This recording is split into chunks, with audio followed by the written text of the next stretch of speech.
Hello traders எல்லாருக்கும் வணக்கம். நம்மளோட share market for beginners part 1 வந்து நல்லா ரீச் ஆச்சு ஓரளவு.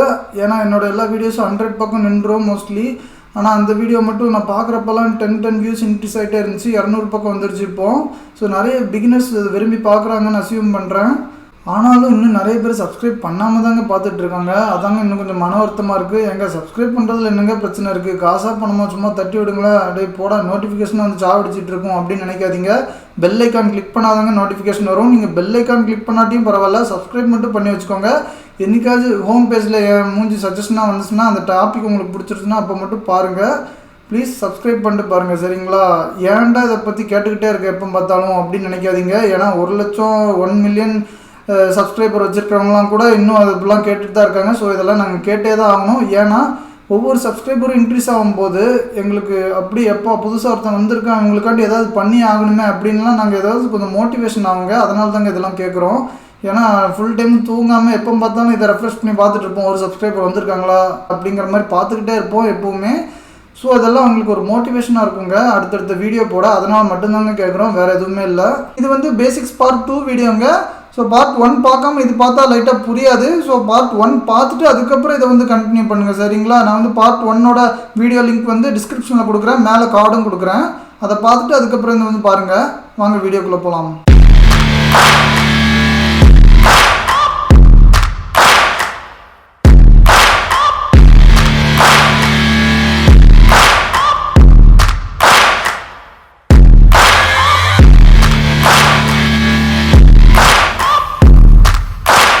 எல்லா சேனல்ஸும் பேசிக்ஸ்லாம் போட்டிருக்காங்க அவங்கவுங்க ஸ்டைலுக்கு ஏற்ற மாதிரி. ஆனால் அவங்களாம் கொடுத்த இன்ஃபர்மேஷன்லாம் மேபி நான் 1-2 கொடுக்க மாட்டேன். ஆனால் நான் கொடுத்த இன்ஃபர்மேஷன்லாம் அவங்களாம் கொடுத்துருக்கவே மாட்டாங்க. ஸோ அந்த மாதிரி நான் இதெல்லாம் ரொம்ப இம்பார்ட்டண்ட்டாக ஒருத்தங்க ட்ரேடராக இன்வெஸ்டராக இந்த ஃபீல்டுக்குள்ளே இறங்கிட்டா என்னெல்லாம் ரொம்ப மெயினாக தெரிஞ்சுக்கணுமோ அந்த இம்பார்ட்டன்ட் பாயிண்ட்ஸ் எல்லாம் மட்டும் எடுத்து வச்சு தாங்க நான் வீடியோ க்ரியேட் பண்ணியிருக்கேன். அதனால் நம்மளோட பேசிக் வீடியோஸ் பார்த்தாலே ஒரு 90% இந்த மார்க்கெட் ஃபீல்டில் என்ன நடக்குது, எப்படிலாம் ஒர்க் ஆகிட்டு இருக்குங்கிறது ஒரு தெளிவான ஐடியா கிடச்சிரும். அந்த ரிமைனிங் 10% கூட உங்களுக்கு டவுட்ஸ் இருந்தால் நீங்கள் கமெண்ட் செக்ஷனில் போடுங்க, நான் எல்லாருக்குமே ரிப்ளை பண்ணுவேன். ஸோ லாஸ்ட் வீடியோ நம்ம இந்தியன் மார்க்கெட்டோட 2 இண்டெக்ஸ் பார்த்துருப்போம், நிஃப்டி அண்ட் சென்செக்ஸ் அப்படின்னு. சென்செக்ஸில் நீங்கள் அப்படி மறந்துடுங்க, அது சும்மா பேச்சுக்குன்னு இருக்குது, அதெல்லாம் நம்ம ட்ரேடே பண்ண முடியாது. நிஃப்டி தாங்க வேர்ல்டு வைட் செம ஃபேமஸ்ஸு. நிஃப்டி தான் வேர்ல்டில் எல்லாருமே ட்ரேட் பண்ணிகிட்டு இருக்காங்க, ஃபாரின் இன்வெஸ்டர்ஸ். அப்போ நம்ம ஊருக்காரங்களும் நிஃப்டியில் தான் ட்ரேட் பண்ணிகிட்டு இருக்காங்க. ஸோ எப்போவுமே நிஃப்டி மட்டும் ஞாபகத்தில் வச்சுக்கோங்க, சென்செக்ஸ் மறந்துடுங்க. நான் நிஃப்டி 50ல் உள்ள ஸ்டாக்ஸ் எல்லாம் காட்டுறேன் பாருங்கள் இதெல்லாம் அப்படின்னு. இதுதாங்க நிஃப்டி 50யோட ஸ்டாக்ஸு. இது வந்து நான் அப்படியே லைட்டாக ஸ்க்ரோல் பண்ணுறேன், நீங்கள் வந்து பாஸ் பண்ணி வேணால் பார்த்துக்கோங்க.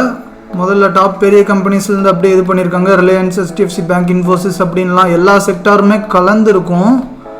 பேங்கிங்க்கும் ஐடிக்கும் கொஞ்சம் நிறைய வெயிட்டேஜ் இருக்கும். அதுக்கப்புறம் மிச்சம் எல்லா செக்டார்ஸும் அப்படி கொஞ்சம் கொஞ்சமாக இருக்குங்க. 50 ஸ்டாக்ஸ் இருக்கும் இதில்.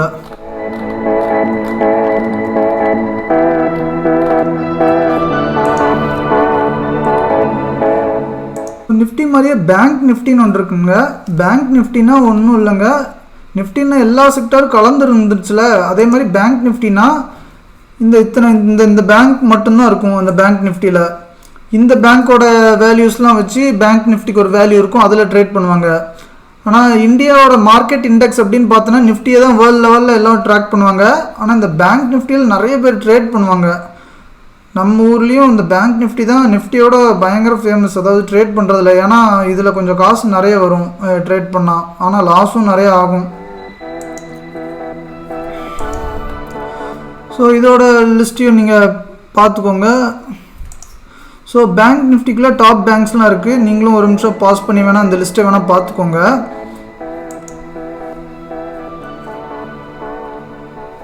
இந்த நிஃப்டியில் வந்து ஃபுல்லாக ப்ளூ சிப் ஸ்டாக்ஸ் தாங்க இருக்கும். ப்ளூ சிப் கம்பெனிஸ்னால் என்னென்னா, என்ன ஒரு சுச்சுவேஷன்லேயும் நல்லா பெர்ஃபார்ம் பண்ணும், எல்லா வெதர் கண்டிஷன்லேயும். இல்லை ஏதாவது ரெசெஷன் வந்தால் கூட, இல்லை ஏதாவது பெரிய பிரச்சனை வந்தால் கூட மற்ற கம்பெனிஸை விட இந்த கம்பெனிஸ் கொஞ்சம் நல்லாவே பெர்ஃபார்ம் பண்ணும்.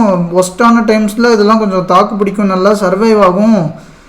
எல்லா வகையிலையும் இது பயங்கரமான கம்பெனிஸ், நிறைய பேர் ட்ரேட் பண்ணுற கம்பெனிஸ். லிக்விடிட்டியும் பயங்கரமாக இருக்கும். லிக்விடிட்டினா வாங்குறது விற்கிறதுல நிறைய பேர் இருந்தால் தான் இந்த டிரான்சாக்ஷன்லாம் கரெக்டாக நடக்கும். ஸோ அந்த மாதிரி நிறைய இது பார்த்து தான் இந்த நிஃப்டி 50ல் சேர்ப்பாங்க. இந்த 50 கம்பெனிஸ் இது குவார்ட்டருக்கு ஒன்ஸ் இல்லை 6 மாதத்துக்கு ஒன்ஸ் லைட்டாக அதெல்லாம் மாற்றுவாங்க. ஆனால் பெருசாக அந்த சேஞ்ச் இருக்காது. 1-2 கம்பெனி வேணால் லைட்டாக மாற்றுவாங்க. இதுவரை நான் பெருசாக பார்த்ததில்ல.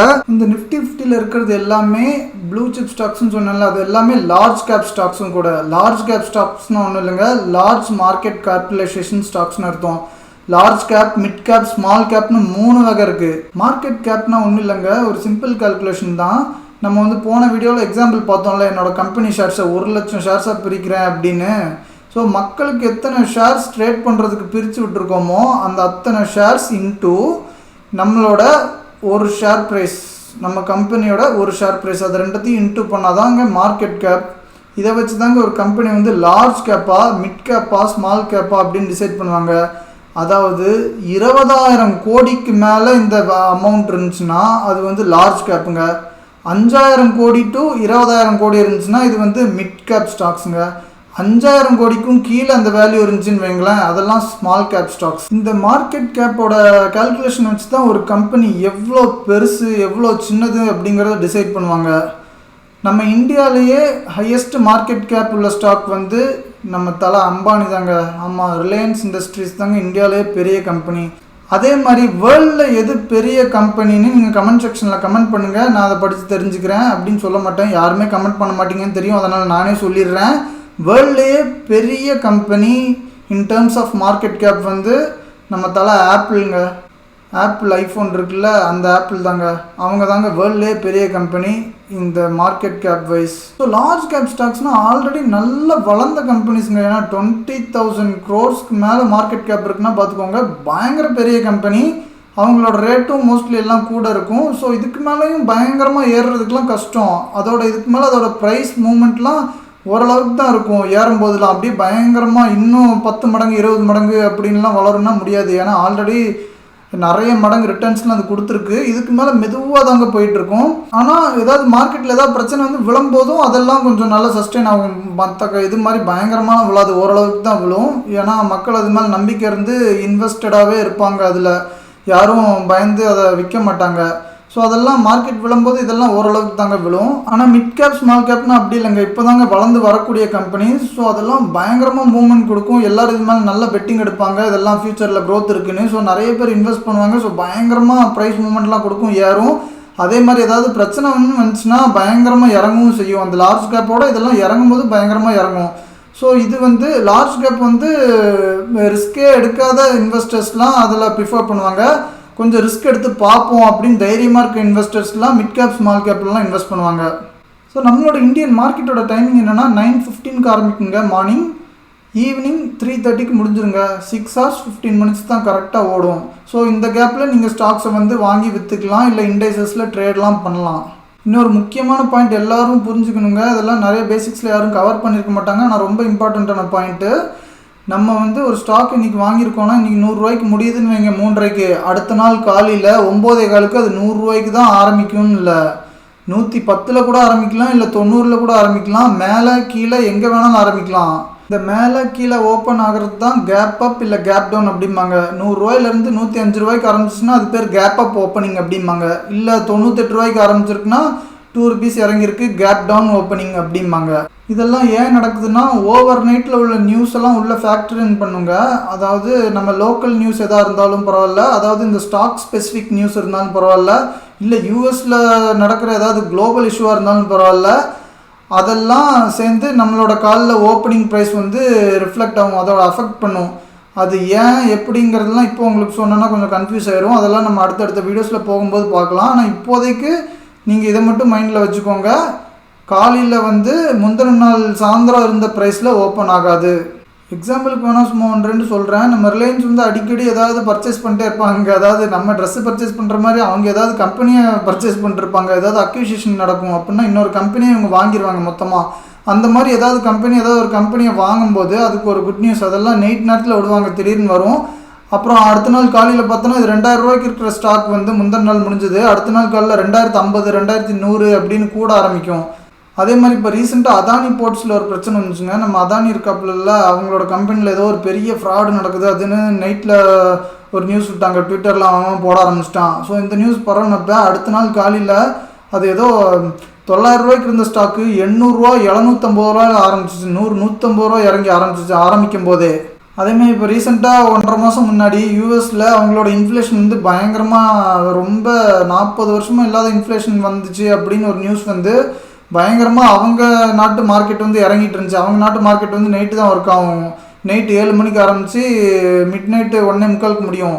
ஸோ அவங்க மார்க்கெட் பயங்கரமாக இறங்குனா அதை பார்த்துட்டு நம்மளும் கண்ணை மூடிட்டு அப்படியே இறங்குவோம். யூஎஸ் மார்க்கெட் ஏறினா நம்மளும் ஏறுவோம், யூஎஸ் மார்க்கெட் இறங்குனா நம்மளும் இறங்குவோம். அடுத்த நாள் காலையில் ஓப்பன் நம்மளுக்கும் கொஞ்சம் கம்மியாக வரும். ஸோ இந்த மாதிரி அன்றைக்கி யூஎஸ் பிரச்சனை வந்து இன்ஃப்ளேஷன் பிரச்சனையாகி பயங்கரமாக விழுந்துச்சு மார்க்கெட்டு. ஸோ அடுத்த நாள் காலையில் நம்மளோட எல்லா ஸ்டாக்ஸுமே இறங்கி ஓப்பன் ஆகும். ஸோ இந்த மாதிரி லோக்கல் நியூஸ்னால் நம்ம இந்தியாவில் நடக்கிற ஏதாவது நல்லது கெட்டது, அப்புறம் குளோபல் நியூஸ் நல்லது கெட்டது, இல்லை ஸ்டாக் ஸ்பெசிஃபிக்காக ஏதாவது ஒரு ஸ்டாக்குக்கு ரிலேட்டடாக ஏதாவது நல்ல நியூஸாக கெட்ட நியூஸாக இருந்தால் எல்லாமே ஃபேக்டரின் ஆகி அடுத்த நாள் காலையில் ஓப்பன் ப்ரைஸ் வந்து அஃபெக்ட் ஆகுங்க. இது நல்லா மைண்டில் வச்சுக்கோங்க. ஸோ இது கூகுளில் சும்மா நிஃப்டி ஷேர் ப்ரைஸ் அப்படின்னு போட்டிருக்கேன். இப்போ வந்து நிஃப்டியோட வேல்யூ 17,400 பக்கம் இருக்குது. இங்கே 5 வருஷம் 1 வருஷம் அப்படிலாம் செலக்ட் பண்ணிக்கலாம். நான் மேக்ஸிமம் செலக்ட் பண்ணியிருக்கேன். மேக்ஸிமம்னா என்னென்னா இப்போ இத்தனை வருஷத்தில் இது என்ன ரிட்டர்ன்ஸ் கொடுத்துருக்கு அப்படின்னு பார்க்குறோம். 1853% கொடுத்துருக்கு. அதாவது 18.5 மடங்கு ஏறி இருக்குது. 18.5 டைம்ஸ் நிஃப்டி வந்து இன்க்ரீஸ் ஆகிருக்கு. இங்கே பாருங்கள், டேட் வந்து January 1, 1999. 1999லேருந்து இப்போ வர 23 வருஷத்தில் ஒரு கிட்டத்தட்ட ஒரு 20 மடங்கு பக்கம் ஏறி இருக்குங்க. ஸோ இந்த மாதிரி இதை இன்வெஸ்டிங் எல்லாமே லாங் டேர்ம் ப்ராசஸ்ங்க. ஷார்ட் டேர்முக்கெலாம் இன்வெஸ்ட்லாம் பண்ணாதீங்க, யாரும் பண்ணக்கூடாது. எதாக இருந்தாலும் ஒரு 3 to 5 years or more, 20-25 years வர இந்த மாதிரி இன்வெஸ்டடாக இருந்தால் தாங்க இந்த மாதிரி கரெக்டாக ரிட்டர்ன்ஸ் கிடைக்கும். ஏன்னா நடுவில் நிறைய பிரச்சனை வந்துருக்கு. இங்கே பாருங்கள், இங்கே ஒரு டைம் இறங்கியிருக்கு, இங்கெல்லாம் சைட்லேயே போயிருக்கு, இங்கே இறங்கியிருக்கு, இங்கே ஒரு கொரோனா க்ரஷு, இந்த மாதிரி நிறைய ஏற்றம் இறக்கம் எல்லாமே இருக்கும். நம்ம அந்த மாதிரி டிப்ஸ்க்கெலாம் பயப்படாமல் எல்லா இடத்துலையும் கொஞ்சம் கொஞ்சமாக இன்வெஸ்ட் பண்ணிகிட்டே வந்தானா ஒரு 5-6 வருஷத்துக்கு ஆவரேஜ் பண்ணி பார்க்கும்போது சூப்பராக இருக்குங்க. நீங்கள் சும்மா பேங்க்கில் காசு வச்சுருக்கிறதுக்கு பதிலாக இங்கே போட்டு வச்சுருந்தேன்னா கண்டிப்பாக பெட்டராக இருக்கும். உனக்கு இதுதான் பொழப்பு, வேறு வழி இல்லாமல் இதெல்லாம் ரிசர்ச் பண்ணி இதிலேயே மூழ்கி உட்காந்துருக்க. நாங்கள் எதுக்கிட்ட அப்படிலாம் பண்ணிக்கிட்டு இருக்கணும்? எங்களால் இந்த மாதிரி இதெல்லாம் ஃபுல்லாக ரிசர்ச் பண்ணி படித்து தெரிஞ்சுக்கிட்டுலாம் இருக்க முடியாது. எனக்கு அதுக்கெலாம் டைம் இல்லை, எனக்கு நிறைய வேலை இருக்குது. ஆனால் எனக்கு இன்வெஸ்டிங்கில் இன்ட்ரெஸ்ட் இருக்குது அப்படின்னு நினைக்கிறவங்களுக்குலாம் தாங்க மியூச்சுவல் ஃபண்ட்ஸ்னு ஒன்று கண்டுபிடிச்சிருக்காங்க. சின்ன வயசுலலாம் நீங்கள் நிறைய ஆட் பார்த்துருப்பீங்க, இப்பவும் வருது. ஆனால் முன்னாடிலாம் ரொம்ப வரும் மியூச்சுவல் ஃபண்ட் ஆட்ஸ்லாம். Mutual fund investments are subject to market risk. Please read all scheme related documents carefully. ஏதோ பயங்கரமாக ஸ்பீடாக உளறிட்டு இருப்பாங்க அந்த விளம்பரம் முடிகிறப்ப. அப்போலாம் நம்மளுக்கு அது என்னன்னே புரியாது. ஆனால் இப்போ தாங்க புரியுது எல்லாமே. அதெல்லாம் மியூச்சுவல் ஃபண்ட் கம்பெனிஸ். இவங்ககிட்டலாம் என்னென்னா, நம்மள்கிட்ட வந்து டைம் இல்லாத காசு இருக்குது, மார்க்கெட்டில் இன்வெஸ்ட் பண்ணணும்னு இன்ட்ரெஸ்ட் இருக்குது. ஸோ நம்ம வந்து காசை வந்து அந்த மியூச்சுவல் ஃபண்ட் ஆளுங்கிட்ட கொடுக்குறோம்.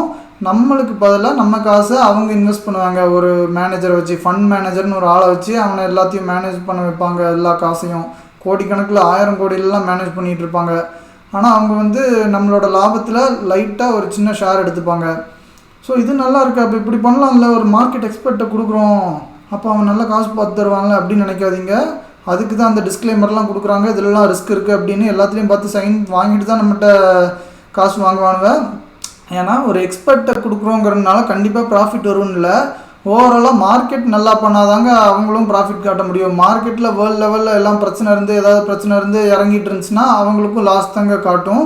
ஸோ நீங்கள் மியூச்சுவல் ஃபண்டில் போடுறதா இருந்தாலும் லாஸ் வரலாம். ஆனால் லாஸ் வந்தாலும் பயப்படாமல் மந்த்லி கொஞ்சம் கொஞ்சமாக 500 ரூபாயிலேருந்து கூட ஆரம்பிக்கலாம். 100 ரூபாயிலேருந்து கூடலாம் ஆரம்பிக்கிற சில ஆப்ஸ்லாம் இருக்குது. ஆனால் 500 ரூபாயிலேருந்து ஆரம்பித்தா நல்லது. 500 ரூபாயிலேருந்து ஆரம்பிச்சிக்கிட்டே வரலாம். அது பேர் எஸ்ஐபி அப்படிம்பாங்க, சிஸ்டமேட்டிக் இன்வெஸ்ட்மெண்ட் பிளான். மாதம் 500 ரூபா போட்டே வரலாம். அவங்க வந்து நம்ம காசை மேனேஜ் பண்ணுவாங்க. ஆனால் அந்த ப்ராஃபிட்டில் ஒரு சின்ன அமௌண்ட் எடுப்பாங்க. அதனால தான் கொஞ்சம் காண்டாக இருக்கும். ஆனால் நீங்கள் இதுவும் ஒரு லாங் டேர்ம் போட்டு வச்சுருந்தோன்னா மியூச்சுவல் ஃபண்ட்லேயும் நல்லா ரிட்டர்ன்ஸ் வருங்க. நீங்கள் தனியாக உங்களுக்கு கற்றுக்கிட்டு போடுறதுக்கெலாம் டைம் இல்லைன்னா மியூச்சுவல் ஃபண்ட் வந்து கண்டிப்பாக பண்ணலாம், நல்ல விஷயம். ஆனால் மியூச்சுவல் ஃபண்டில் 2 டைப் இருக்குது. ஒன்று லம்சம் அமௌண்ட்டுன்னு ஒன்று, எஸ்ஐபின்னு ஒன்று. எஸ்ஐபின்னா சொன்னல மாதம் அப்படி தாங்க போடணும். லம்சம்னா ஒரேடியாக மொத்தமாக, இப்போ 1 லட்சம் உங்கள் கையில் இருக்குன்னா 1 லட்சத்தையும் போய் மொத்தமாக போட்டு வச்சுருக்குறது. அந்த மாதிரி போட்டால் நல்லதில்லை. அந்த மாதிரி போட்டோன்னா ஒரு 30-40 வருஷத்துக்கு வச்சுருக்கிறவங்க போடலாம். ஆனால் ஒரு 5 to 10 வருஷத்துக்குள்ளே எடுக்க போகிறேன் அப்படின்னா, இல்லை ஒரு ஷார்ட் டேர்மில் பண்ண போகிறேன் எடுக்க போகிறேன் அப்படின்னா எஸ்ஐபியில் பண்ணுறது பெட்ரு.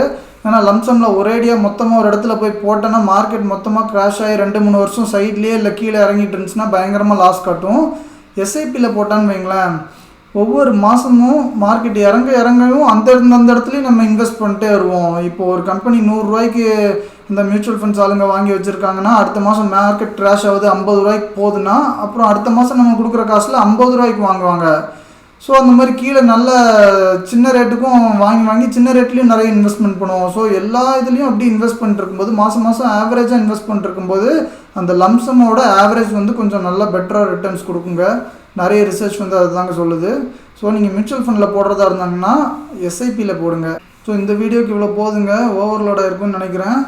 ஸோ நம்ம நெக்ஸ்ட் வீடியோவில் டிஃப்ரெண்ட் டைப்ஸ் ஆஃப் ட்ரேடிங், அப்புறம் டெக்னிக்கல் அனாலிசிஸ்னு என்ன, ஃபண்டமெண்டல் அனாலிசிஸ்னு என்ன, அதெல்லாம் பற்றி பார்க்கலாம். இன்னொரு வீடியோவில் சந்திக்கலாம். நன்றி.